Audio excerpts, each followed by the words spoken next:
And guys, magluluto tayo ng aking paboritong beef steak. Good morning everyone. Syempre meron tayong white onion na paborito ko talaga sa beef steak, guys. Dahil gusto ko yung kahit konti lang yung beef is malaki yung aking white onion.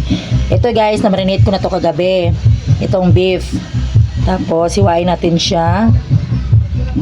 Yan, gasa mo natin. Gustong gusto ko tong white onion sa beef steak, guys. Kasi hindi siya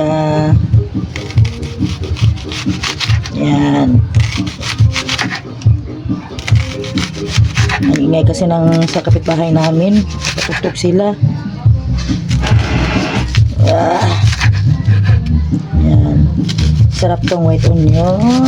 Ito talaga yung talaga naman. Ganon. Yan. Kahapon ulam namin, paborito ko rin, shrimp. Tapos ngayon beef steak. Ganon niluluto natin, guys. Kasi talagang pag walang pasok is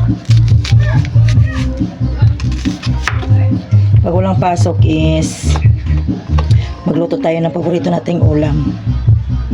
Yan guys, tapos na. Syempre ito yung ating ingredients. Yan, buttercup.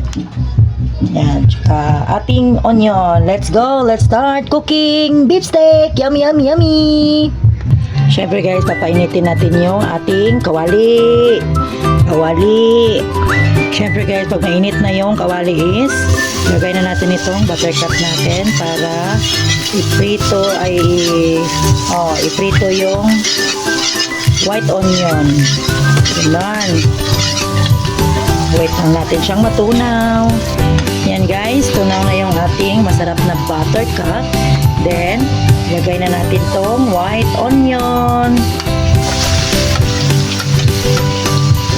Ang dami niya, guys. Gusto ko talaga ng maraming white onion, guys. Masarap tayo kainin ito. Hintayin natin siyang mag-separate kasi magsiseparate lang yan siyang pusa, guys. Pag ayaw na niya sa isa't isa, magsiseparate siya. Di ba white onion? Katulad lang din yan ng pag-ibig mo. Pag wala na siyang pagpalangga sa'yo, di mag-separate siya. Pag wala na kayong pagmamahal sa isa't isa, di mag-separate kayo. Ganon. Diba pinagsasabi mo kapahon, magluto ka na lang dyan. Tagal-tagal na mag-separate nila. Baka forever yan sila, baka forever. Kaya ayaw mag-separate. Yan guys, nag-separate na siya, guys. Kaya haunin na natin. Ano daw? Hindi ko alam sa Tagalog eh. Tanggalin na natin siya sa kawali, guys. Lagyan natin siya dito.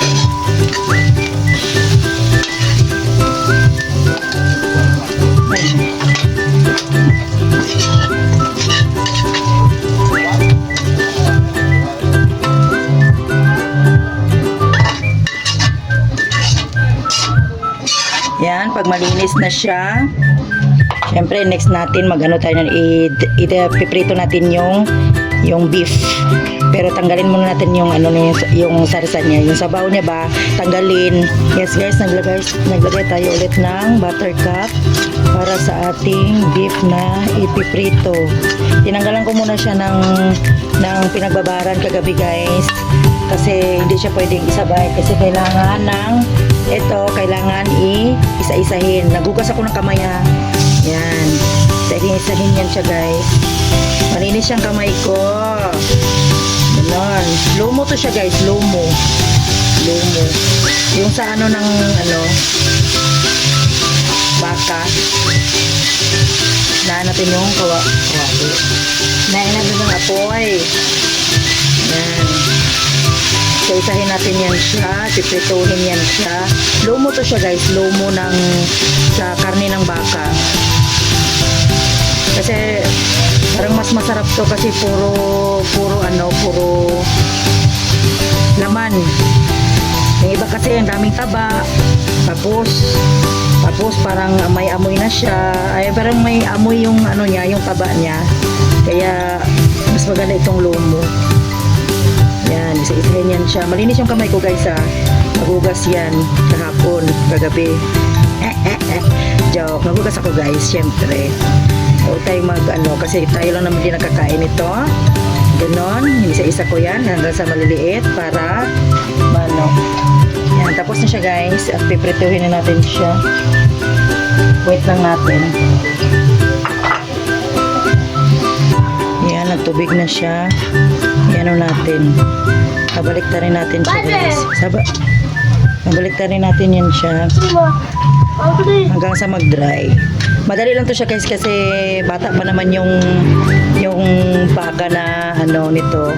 Ang mahirap pag yung alam namin yan guys kasi syempre taga-palengke kami, di ba? Alam namin yung pagbago, pagluma. Yan.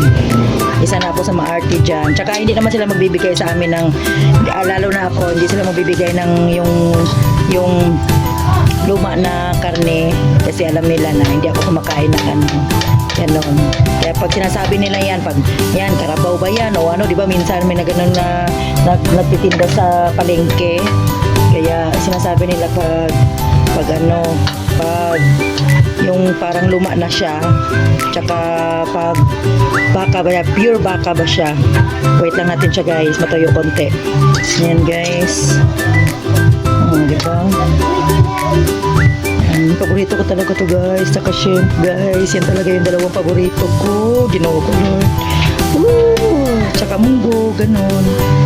Yan. Diba? Kaya natin konti. Tapos ilagay na natin yung pinagbabara natin. Tsaka pakuntiin natin yung sabaw. Yes guys. Yan. Tuyo na siya guys. Ilagay natin yung pinagbabara natin kagabi. Yun yung gawin natin yung salsa hanggang sa patuyin natin siya kasi di ba matagal yung beef kaya yan medyo marami siya. Pasantayin natin siya para talaga lumambot yung beef mo, ganon. Yan, marami yan siya guys kasi papatuyuin natin yan siya mamaya. Di ba nakita nyo na naman yung takip ng hindi pala ito takip, yung ng kiluhan. Yan, mamaya itakip ko yan dyan. Para madali siyang yung sabaw niya, yung pinagbabaran kagabi. Yan, antayin natin yan siya. Pakukuluin natin siya yan ng mga 30 minutes. Okay, guys? See you later. Bye. Yan guys, lagyan muna natin siya ng konting mantika para siya, para mas lalong gumanda. Ganon. Wait lang natin siya guys na matuyo siya konti kasi diba gusto ng anak ko na may sarsa talaga. Kaya kasi nga hindi siya masyadong kumakain ng laman, gusto niya yung yung sarsa lang. Kaya pag nagluluto talaga ako guys, huwag na kayo magtaka na depende naman yun sa inyo kung gusto niyo yung masarsa, gusto niyo yung dry. Gusto ko kasi ng anak ko na medyo merong sabaw-sabaw konti kasi para niya sa kanin. Ganon. Kaya wait lang natin yan siya guys. Matuyo, malapit na yan. Wait nyo lang guys. Huwag kayong humalis. Huwag kayong maluoy. And guys, next natin kasi medyo malapit na siya matuyo. Next natin itong ating white onion. Daming white onion guys. Sarap-sarap. Yan. Diba? Ay, ang ganda yun. Sarap-sarap yan. Yan na siya guys. Natuyo na siya. Finished product of beef steak a la Rachel Guapahon Vlog. Yan. Siyempre, hain natin yan dito guys. Sa ating yan. Sarap. So guys, favorito ko talaga to siya guys. Yan. Yan. Kain na natin at saka kakain na tayo. Ayan, daming sabaw.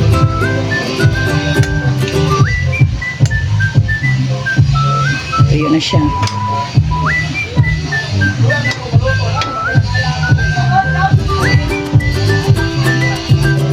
May beef steak. Yummy! Thank you guys. Thank you for watching. Please like and subscribe. Rachel Guapahon Vlog. Kung hindi pa kayo nakasubscribe sa aking channel guys is mag-subscribe na po kayo at hit the notification bell kasi wala naman pong bayad yan. Pag supportive kayo, supportive din si Rachel Guapahon Vlog. Next naman. Thank you guys. God bless everyone. Team Bahay Kulitan, Team Puyaters, Barangay LS 91.7 Mellow Touch, and syempre ang ating Team Love at si Nanay Esper, Team Anak Nanay Esper, and Team Mother Earth. Thank you for watching. Please like and subscribe again. Bye and God bless everyone. Mama, chup chup, love you all. Hindi ko na po kayo maisa-isa kasi masyado po kayong marami at marami na po tayong friends dito sa FB. Lalahatin ko na po kayo kung si Gandang Supremo pa. Lalahatin ko na po kayo para wala po ako makalimutan. Thank you po sa members and super chatters, ang ating mga kaibigan sa ibang bansa at sa ating mga ka-team. Thank you guys. Love you all. Mama, chup chup.